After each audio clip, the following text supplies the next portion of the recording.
पाहत आहात एबीपी माझा. उघडा डोळे बघा नीट. चितळे बंधू, आपुलकीचं आणि चवीचं नातं 75 वर्षांचं.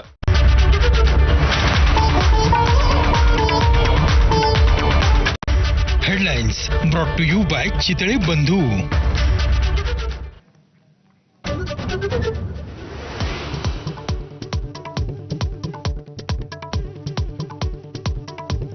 संतोष देशमुख हत्या प्रकरणाची आज बीडच्या विशेष मकोका कोर्टामध्ये पहिली सुनावणी. विशेष सरकारी वकील उज्ज्वल निकमही उपस्थित राहणार. सुरक्षेच्या कारणास्तव आरोपींची व्हीसीद्वारे हजेरी.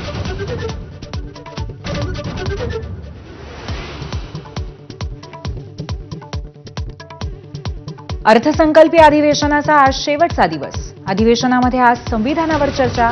शिफारसीच्या 20 दिवसानंतरही विरोधी पक्ष नेत्याचा निर्णय का होत नाही, यावरून भास्कर जाधव आक्रमक.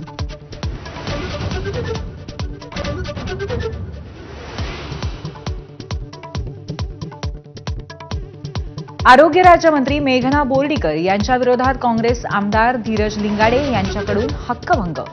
बुलढाण्यातल्या केस गळतीविषयी सभागृहाला खोटी माहिती दिल्यामुळे हक्कभंग.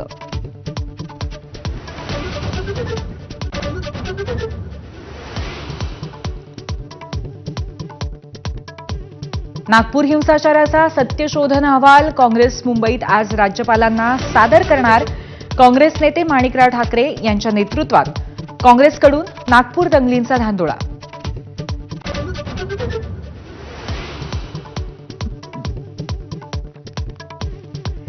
चौकशीला हजर राहण्याचा समन्स धुडकावून कमेडियन कुणाल कामरा गैरहजर. कामराकडनं 7 दिवसांच्या मुदतीची मागणी. आज नवे समन्स जारी होण्याची शक्यता.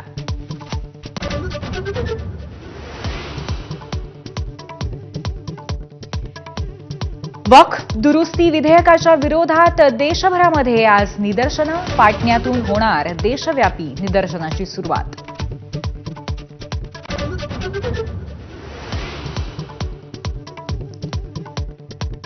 मुघल वंशज आणि औरंगजेबाच्या कबरीचे काळजीवाहक प्रिन्स याकूब हबीबुद्दीन यांची मुख्यमंत्री देवेंद्र फडणवीसांवर टीका. कबरीचं रक्षण करण्यासाठी राष्ट्रपतींना निवेदन.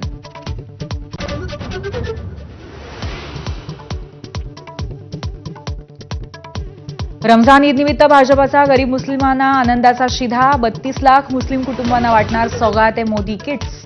भाजप अल्पसंख्याक मोर्चाचा उपक्रम.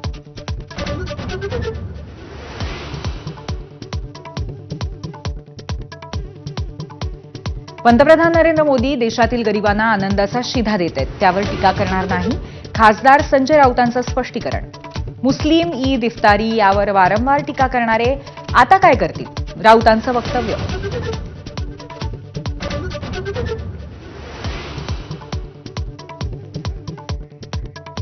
मराठी चित्रपटांसाठी स्वतंत्र सेन्सॉर बोर्डची आवश्यकता. मनसेच्या अमेय खोपकरांची एक्सपोजद्वारे मागणी. अनेक वर्ष जुनी, पण मराठी चित्रपटांना मिळणारी सेन्सॉरची वागणूक चीड आणणारी. खोपकरांचा संताप.